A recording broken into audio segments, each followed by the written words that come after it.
कि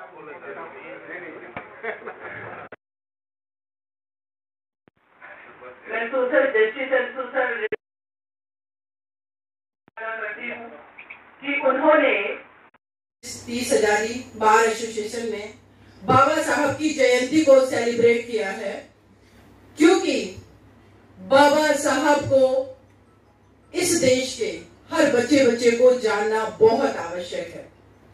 आज मैं आप लोगों के सामने हूँ। मुझे पता है ये जो सभागार में हमारे साथी गण अधिवक्ता बैठे हुए हैं, कोई अलग अलग राज्यों से आकर के दिल्ली में वकालत कर रहे हैं, कुछ लोग यहाँ के लोकल के भी हैं, हमारे सम्मानित मंच पर भी सभी लोग बैठे हैं, आप ही में से एक मैं भी हूँ। आज इस मंच पे मैं बताना चाहती हूँ कि अगर मैं बचपन में मेरे भाई के द्वारा लाई गई वो एक छोटी सी बुकलेट किताब को नहीं पढ़ती, जिसमें ये लिखा था कि बाबा साहब ने 32 डिग्रियां हासिल की थी, तो ये सीमा समृद्धि कुशवाहा इस दिल्ली में कभी वकालत नहीं कर रही होगी। मेरे गांव में कभी मेरे से पहले कोई बेटी नहीं पढ़ी, सारी बेटियां या तो 5th क्लास पास थी या 8th क्लास पास थी, बेटियों को पढ़ने की परमिशन नहीं थी। तो बाबा साहब को पढ़ने के बाद मुझे लगता है हर किसी के अंदर क्रांति आती है, और सबसे ज्यादा जो क्रांति आती है वो है दलित, शोषित, पीड़ित, वंचित, और जिसमें सबसे निचले पायदान पर महिलाओं को रखा गया है, उनके अंदर।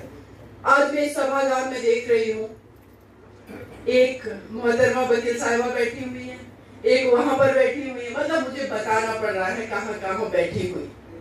ये विडंबना है 21st सेंचुरी, ये विडंबना है। देश की 49% महिलाओं की आबादी है। आज से 131 साल पहले जिनका जन्म हुआ, वो संविधान को 70-75 साल पहले देकर के चले गए, और महिलाओं के मुद्दे, सुरक्षा, उनकी डिग्निटी, समानता की बात करके चले गए। लेकिन अफसोस इस बात का है कि अभी भी जिस प्रोफेशन को सबसे प्रोग्रेसिव प्रोफेशन माना जाता है, वकालत, वहां पर महिलाओं की भागीदारी नहीं है। चाहे वो सर्वोच्च न्यायालय का बार एसोसिएशन हो, चाहे वो किसी भी हाई कोर्ट का हो या डिस्ट्रिक्ट कोर्ट का हो, कहीं पर भी महिलाओं की भागीदारी नहीं है, फैसिलिटी नहीं है उनके लिए।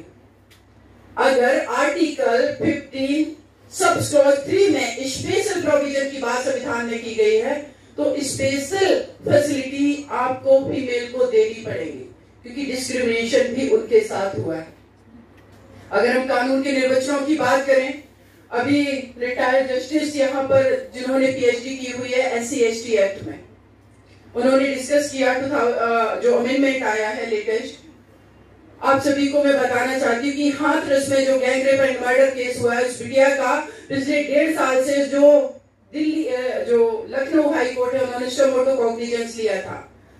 उस SC/ST एक्ट के इंटरप्रिटेशन पर ही बहुत सारा डेट निकल रहा है, क्योंकि वो उस इंटरप्रिटेशन में ये ढूंढा जा रहा है कि इनको जो राइट इसमें स्पेशल दिए गए हैं, इसको हम कैसे कम कर सके, उसका इंटरप्रिटेशन करते हैं।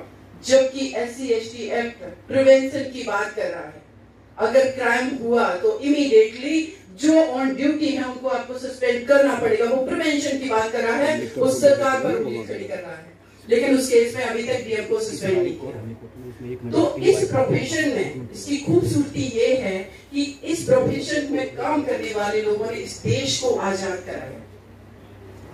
इस प्रोफेशन में काम करने वाले एक व्यक्तित्व, एक महान व्यक्तित्व, बाबा साहब अंबेडकर जी ने संविधान लिख दिया। जो संविधान सभा के अध्यक्ष थे वो थे डॉक्टर राजेंद्र प्रसाद जी, लेकिन जो प्रारूप समिति के अध्यक्ष उनको बहुमत से चुना गया वो थे बाबा भीमराव अंबेडकर जी। और राजेंद्र प्रसाद जी ने बाबा भीमराव अंबेडकर जी के बारे में जो बात कही इसी किताब में, मैं आपका शुक्रिया अदा करती हूँ कि किताबें जो है वो बहुत बड़ी दोस्त होती है, स्कॉलर आपको सब कुछ दे देती हैं। इस किताब में डॉक्टर राजेंद्र प्रसाद जी लिख रहे हैं, अध्यक्ष के आसन पर बैठकर मैं रोजाना की कार्यवाही को बहुत ही निकट से ध्यानपूर्वक देखता रहा, इसलिए संविधान प्रारूप के समिति के सदस्यों को, खासकर इसके अध्यक्ष डॉक्टर अंबेडकर ने अपने खराब स्वास्थ्य होने के बावजूद, बीमार रहने लगे थे बाबा साहब, लेकिन डेडिकेशन ये था अपने समाज, अपने देश को एक सर्वश्रेष्ठ संविधान देने का कि उन्होंने परवाह नहीं की और आकर के संविधान सभा में निरंतर 2 साल 11 माह 18 दिन उन्होंने काम किया। अंबेडकर ने अपने खराब स्वास्थ्य होने के बावजूद भी जिस निष्ठा और उत्साह से ये कार्य पूरा किया, इससे अधिक कोई कर नहीं सकता था। लोग कहते हैं बाबा साहब दलित समाज के नेता हैं, तो फिर ये स्टेटमेंट क्यों है इन किताबों में? और ये स्टेटमेंट ऐसा नहीं है कि हमारे जो लेखक हैं वो लिख रहे हैं, ये डॉक्टर राजेंद्र प्रसाद जी के स्टेटमेंट की इसकी कल्पना औरों की कल्पना अपेक्षा मुझे अधिक है। हमने आज के दिन तक ऐसा कोई निर्णय नहीं लिया, न भविष्य में लेंगे। ये भी वो बता रहे हैं कि भविष्य में, और शायद इसीलिए अभी तक कोई दूसरा अम्बेडकर पैदा नहीं हुआ इस देश के अंदर, जैसा हमने प्रारूप समिति का अध्यक्ष बना करके निर्णय लिया है।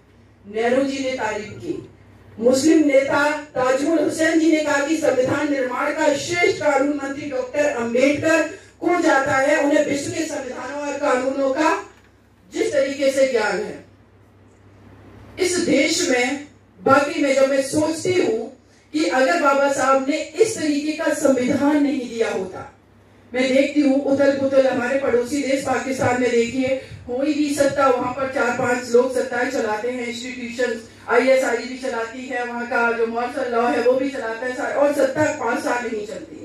लेकिन स्टेबिलिटी देखिए हमारे संविधान की, हम डेमोक्रेटिक तरीके से चुनावों के माध्यम से सत्ता का परिवर्तन करते हैं। वो अलग बात है कि समय दर समय जो डेमोक्रेसी है उस पर भी प्रश्न खड़े होने लगे कि इलेक्शन इस देश के अंदर फ्री एंड फेयर हो रहे हैं या नहीं। तो वो अलग एक टॉपिक है, अलग विषय है, उस पर भी चर्चा होगी, क्योंकि बहुत दिनों तक कोई भी चीज सस्टेन नहीं कर सकती है जिसके अंदर मोरलिटी और नेचुरलिटी नहीं है। तो वो भविष्य में आगे आने वाले में वो बात का विषय। लेकिन आज इस मंच से कुछ बातें और बहुत ज्यादा आवश्यक है। बाबा साहब जितने बड़े वकील थे, बाबा साहब संविधान निर्माता थे, बाबा साहब बहुत बड़े अर्थशास्त्री थे, लेकिन बाबा साहब सबसे बड़े फेमिनिस्ट भी थे। और मेरा ये अपना मानना है कि आज के समय में जो व्यक्ति फेमिनिस्ट नहीं है, जो इंटेलेक्चुअल है, जो विद्वान है, जो अधिवक्ता है, वो कहीं ना कहीं फेयर नहीं है। क्योंकि एक ही ताली शुरुआत बजी, क्योंकि आपका दर्द हम समझते हैं और हम भी जानते हैं उस चीज को। आप सोचिए, एक बार कल्पना करिए, एक हमारे IPC में सेक्शन है 498A, हमारे जो मेल बसाती वकील है उससे आर्गुमेंट हो जाती, कोर्ट के बाहर की बात कर रहे हैं, इस धारा का मिसयूज बहुत ज्यादा हो रहा है, ये कहा जाता है।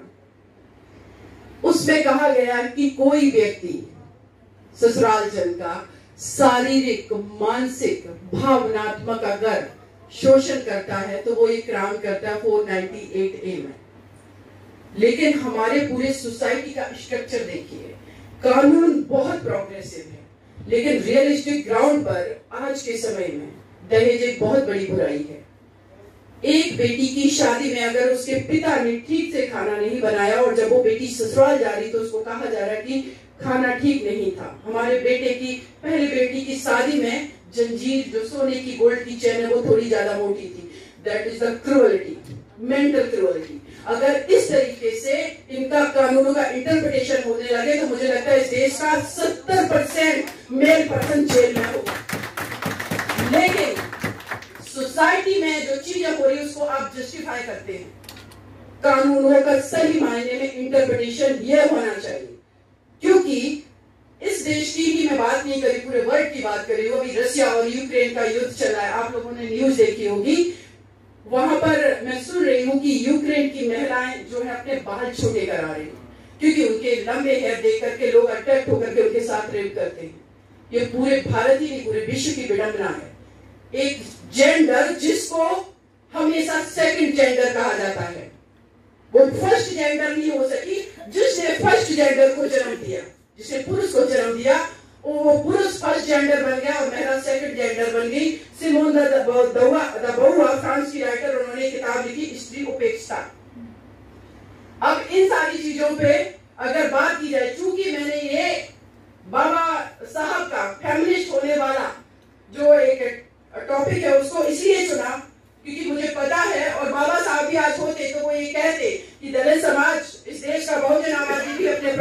रही है, लेकिन आज दलित के घर में भी एक स्त्री पीड़ित है, तो इसका मतलब है समाज में सबसे निचले पायदान पर एक स्त्री है।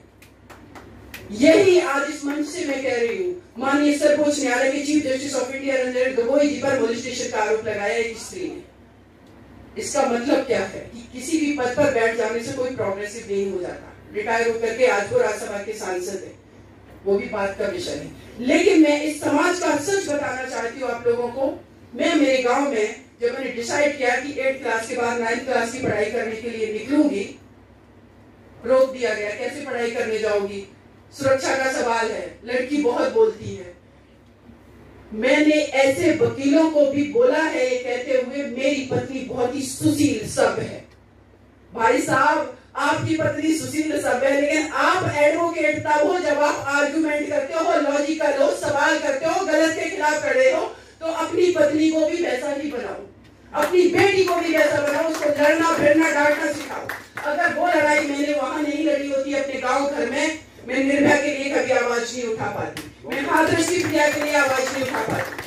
तो मेरा ये मानना है, जब मैं फेसबुक पर देखती हूँ, जब मैं न्यूज चैनल पर देखती हूँ, जब मैं ऐसे सभागार में हर जगह देखती हूँ, उस समय एक सवाल मेरे दिमाग में आता है कि इस समय इनकी घर की स्त्री क्या कर रही है? आखिर वो किचन तक क्या क्यों है? क्या वो आपसे कम टैलेंटेड है? नहीं, उसके दायरे लिमिटेड है। लोग कहते हैं स्त्री के शोषण के लिए जिम्मेदार है।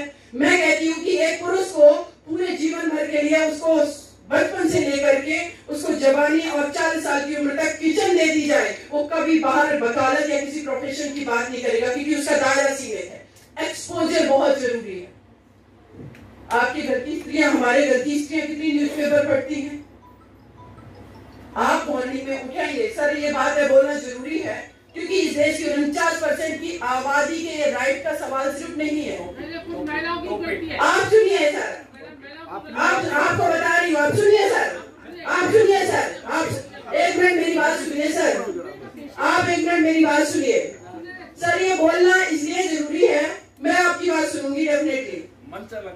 मंच अलग नहीं है। बाबा साहब बहुत बड़े फेमिनिस्ट थे, संविधान लिख करके दे दिया उन्होंने। इकोनॉमिक्स की बात की, अगर इकोनॉमिक्स की बात करें तो इस देश का आप सर्वेक्षण करा लीजिए कितनी महिलाओं के पास प्रॉपर्टी का अधिकार है। जोड़ दिया ना इकोनॉमिक्स से बाबा साहब ने स्त्रियों को। ये बहुत ज्यादा इम्पोर्टेंट है। आर्टिकल 2005 में स्त्रियों को पिता की संपत्ति में बराबर अधिकार दे दिया गया। कितना इम्प्लीमेंटेशन हुआ है आप बताइए? अगर आज एक स्त्री के पास, ये डिबेट अलग टाइम हो जाएगा। नो सर, सुनिए तो, आप सुनिए सर, सुनिए मेरी बात। एक्चुअली दिक्कत पता है क्या है? दिक्कत सबसे बड़ी ये है, एक्सेप्टेंस नहीं है, बर्दाश्त नहीं होता इन लोगों को। अरे नहीं, ऐसा नहीं है। देखिए सर, एक्सेप्टेंस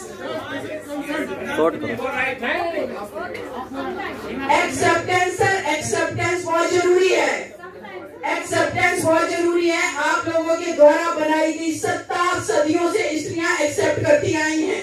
एक महिला का विचार आपको इतना प्रभावित कर दिया कि आप रोकने लगे कि दूसरा टॉपिक है।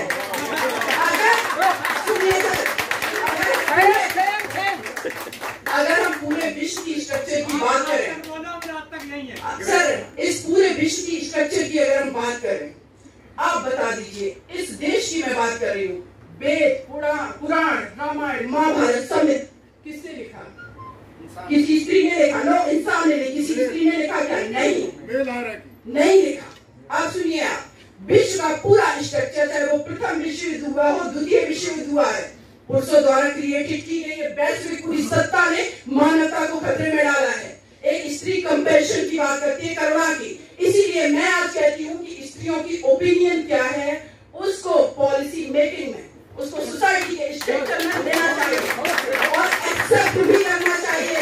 अदरवाइज यूक्रेन, रशिया, म्यांमार की सत्ता हिली ना सर। बाबा साहब ने संविधान दिया ना इतना स्ट्रॉन्ग, और फीमेल बर्दाश्त कर रही हैं, इसलिए सोशल स्ट्रक्चर डिस्ट्रॉय नहीं हो रहा है। इस चीज को समझिए सर।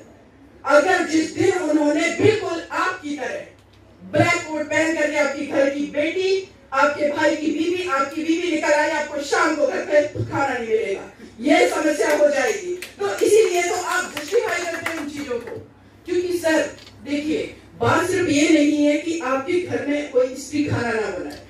बात ये है कि वो इक्वली टैलेंटेड है, लेकिन due to society structure, due to financial crisis, due to exposure, उसको ये सारी चीजें नहीं मिली, इसलिए वो अपने बच्चों की भी उस तरीके से अपब्रिंगिंग नहीं कर पा रही। जो स्त्री 24 घंटे अपने बच्चों के साथ रह रही, वो उसको बहुत ही कंस्ट्रक्टिव चीजें सिखा सकती है, लेकिन वो नहीं कर पा रही है। जो स्त्री अच्छा बिजनेस कर सकती है, वो नहीं कर पा रही ड्यू टू फाइनेंशियल क्राइसिस। जो स्त्री जिसको सोशल एक्सपोजर नहीं मिला, वो समाज में, वो देश की इकोनॉमी में बहुत अच्छा कंट्रीब्यूशन कर सकती है, वो नहीं कर पा रही। इसी देश की हमारी अभी 4 बेटियां मेडल लेकर के आई हैं ओलंपिक में, क्योंकि उनको अपॉर्चुनिटी मिली। लिमिटेड अपॉर्चुनिटी में लड़कों के बराबर ओलंपिक मेडल लेकर के आई बेटियां। लेकिन ये क्या सच नहीं है? दिल्ली में निकल जाइए, जितने भी फील्ड है आप बता दीजिए कितने फील्ड में आपके हमारे घरों की बेटियां खेल रही हैं। कितनी बेटियां जब चुनाव होती है नुक्कड़ पर खड़े होकर के डिबेट डिस्कशन कर रही है कि किसकी सरकार बनेगी किसकी नहीं।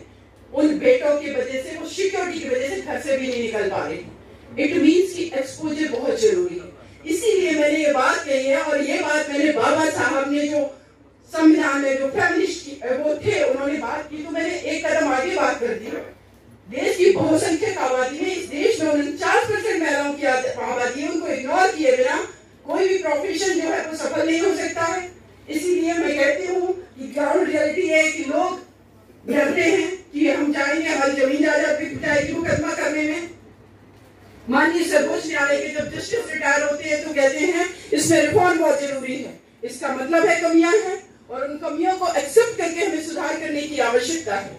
क्या हम ये उम्मीद नहीं कर सकते हैं कि आगे आने वाले बार के 30 हजारी कोर्ट के इलेक्शन में इस बार में कम से कम 5 महिलाएं होनी चाहिए? मैं क्यों नहीं कर सकती? क्योंकि उनकी भी तो ओपिनियन होगी ना, उनके परसेप्शन से भी तो समाज बने। सर, बहुत बेटर समाज स्त्रियां दे सकती हैं। कोविड का टाइम जब आया, जहां पर हर जगह पर इंक्रीजमेंट हो रहा था कोविड पेशेंट का, लेकिन एक स्विट्जरलैंड या स्वीडन की कहीं की प्रधानमंत्री थी, उस टाइम में डिक्रीज कर दिया था उन्होंने। मैनेजमेंट लेवल पे ये है उनका। न्यूजीलैंड की आप देखिए, ये सीमा की ओपिनियन नहीं है। आप कितने एग्जांपल्स हम आपको दे दें। तो और बहन जी की अगर मैं बात करूं, मायावती जी की, देश की प्रधानमंत्री इंदिरा गांधी जी की बात करूं, जयललिता जी जो कि एक पहले हीरोइन थी, जब वो बाद में पॉलिटिक्स में आई, लोगों ने अम्मा मानकर के उनको पूजा है। अगर स्त्रियों की बात करें, पॉलिटिक्स में भी अगर वो कदम रखेंगी जिनको स्ट्रेटजिकल तरीके से नहीं आने दिया जा रहा, इस देश का सिनेरियो बदल जाएगा।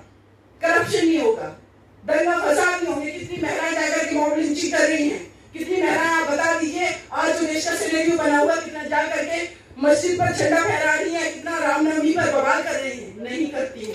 तो इन सारी चीजों पर मुझे लगता है, ये बात मैं इस मंच पर इसलिए कह रही हूँ क्योंकि यहाँ सबसे प्रोग्रेसिव माइंड बैठे हुए हैं। किसी भी जगह पर सबसे ज्यादा अगर प्रोग्रेसिव बात होती है, चाहे वो संविधान बनाने की बात हो, उसमें भी वहां पर बहुत सारे एडवोकेट थे। देश से अंग्रेजों की बात हो भगाने की, हमारी कैबिनेट में या लॉ मेकिंग में, हर जगह पॉलिसी मेकिंग में वकीलों का योगदान है। तो ये बात मैं इसीलिए कह रही थी। और बाबा साहब ने भी कहा था, एक स्त्री अगर पढ़ती है तो 2 परिवार शिक्षित सुरक्षित होते हैं। माता सावित्रीबाई फुले जी को, उनके पति को वो अपना गुरु मानते थे।